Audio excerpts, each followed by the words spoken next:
Academic and daily life. Okay, positive हाम्रोमा positive emotion छ भने चाहिँ हाम्रो डे टु डे एक्टिभिटीमा अथवा एकाडेमिक पर्फर्मेन्समा पनि हेल्प गर्छ भनेर भन्दैछ।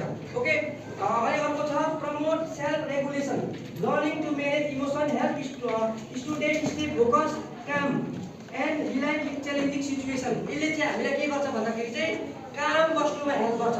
ओके, अनि कुनै एउटा गोलमा हामीले फोकस गर्दैछौँ भने पनि त्यो गोलमा हाम्रो फोकस रहिरहन्छ भनेर भन्दछ। अनि अर्को के छ भन्दाखेरि चाहिँ इन्हेन्स लर्निङ मेमोरी।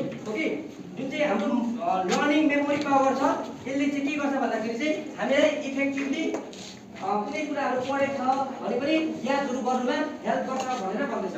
अर्को छ पोजिटिभ मोटिभेसन, हामीलाई यसले चाहिँ a student who feel confident and supported is more likely to set goal and work toward them. Okay, यसले चाहिँ हामीलाई मोटिभेसनमा हेल्प गर्छ। ओके, अनि हामीलाई आफ्नो कुन चाहिँ टार्गेट सेट गरेको छ त्यसलाई एचिभ गर्नुमा हेल्प गर्छ भनेर भन्दैछ। ओके, त्यस्तै प्रकारले अर्को छ नेगेटिभ इम्प्याक्ट। नेगेटिभ इम्प्याक्टमा चाहिँ प्रोलङ मेन्टल हेल्थ इस्यु।